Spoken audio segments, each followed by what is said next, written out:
Lila stared at her reflection, a frown creasing her brow. It was her birthday, and the excitement had been choked out by a suffocating argument with Mark. He insisted she wear a bra to her own birthday party, a casual gathering of friends and family. Lila, comfortable in a flowy sundress, refused. It wasn't about the undergarment itself, but the underlying message. Mark's possessiveness had been a simmering pot for months, and this was the boil-over. "Come on, Lila," Mark pressed, his voice tight. "You know how some guys are. Don't give them ideas." Lila bristled. "My body, my choice, Mark. I'm not responsible for how some random dude reacts." He scoffed. "Random dude? It'll be your friends, ogling you." His tone was laced with a shocking insecurity. "They're my friends, Mark. They don't see me like that." His hand shot out, a sickening smack landing on her cheek. Tears welled up in Lila's eyes, a primal fear jolting through her. This wasn't the first time frustration had manifested as anger, but this time it was different. This time it was violent. Blinded by a mix of rage and hurt, Lila snatched her purse and bolted. She didn't care where she was going, only that she needed to get away. She ran mindlessly, tears blurring her vision. A screech of brakes tore through the night, followed by a sickening thud. Pain radiated through her leg, but adrenaline kept her moving. A concerned face materialized above her. "Are you all right?" A kind-eyed man with a worried expression helped her up, his touch surprisingly gentle. He turned out to be a doctor on his way home from a late shift. He checked her leg, a sprain, and seeing her shaken state, insisted on taking her to the hospital. At the hospital, the doctor, whose name was Ethan, continued his kindness. He waited with her, calmed her down, and assured her everything would be all right. When a call came in from Mark, choked with concern, or maybe fear of being caught, Lila saw red. "Tell him I'm fine," she said, her voice surprisingly steady. "Tell him I'm never coming back." Ethan didn't pry, but his eyes held a quiet understanding. He helped her get settled for the night, and when she woke up in the morning, to her surprise, he was there, a cup of coffee in his hand.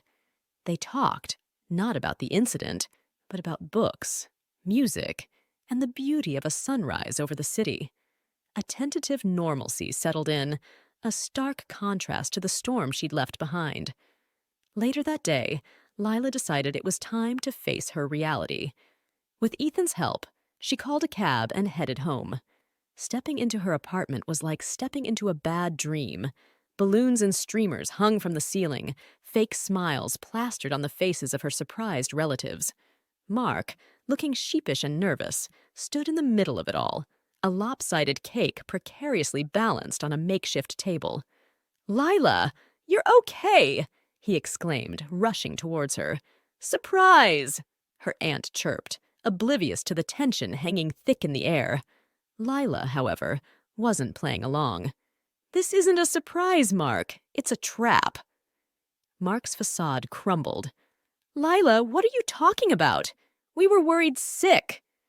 "Worried? You almost gave me a second reason to go to the hospital." Her bluntness stunned the room into silence. Mark's cheeks flushed crimson.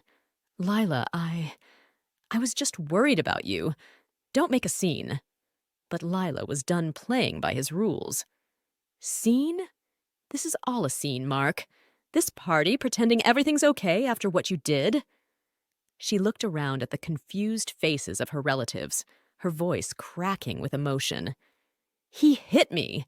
He slapped me because I wouldn't wear a bra to my own birthday party. And you all," she gestured at the room, "you thought a surprise party would fix everything?" A murmur of disbelief rippled through the crowd. Her aunt gasped, a hand flying to her mouth. Her uncle shot a withering look at Mark. Shame coiled in his eyes, but a flicker of defiance remained. Suddenly, Ethan, who had been silently observing from the doorway, stepped forward. "She's right. This isn't the way to fix anything." The room turned to him, questions hanging in the air. Lila quickly explained his presence. Ethan, with a doctor's calm, corroborated her story. The final nail in the coffin of next Mark's charade came with Ethan's confirmation. The room erupted in a cacophony of outrage. Her uncle, a normally jovial man, stood up, his voice tight with anger. "Mark, how could you do this to Lila?"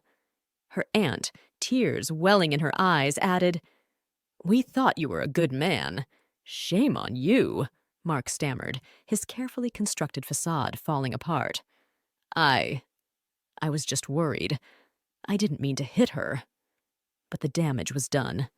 The trust was shattered beyond repair. Lila's relatives, once charmed by Mark's outward displays, now saw him for who he truly was, a controlling man with a violent streak. Seizing the moment, Mark, desperate to salvage the situation, looked at Lila, his voice laced with a desperation that sent chills down her spine. "Lila, I'm so sorry. Please, forgive me. Let me make it up to you."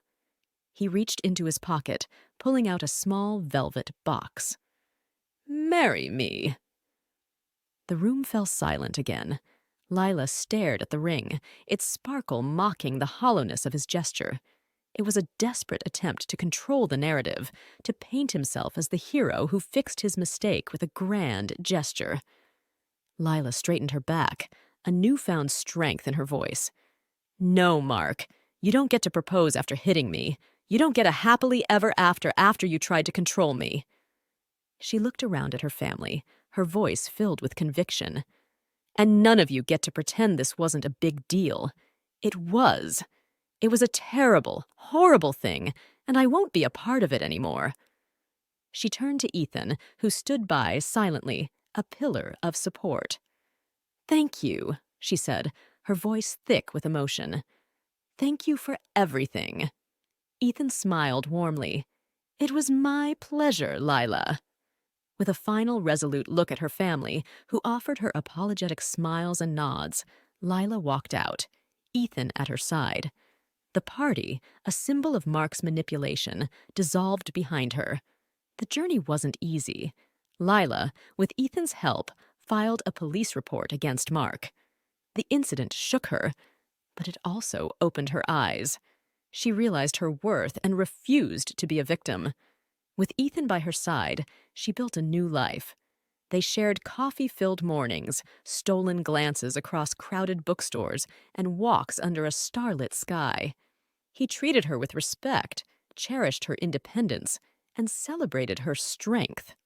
1 year later, on a beautiful spring evening, Lila stood before a different altar, not the one Mark had arranged, but one decorated with love and respect.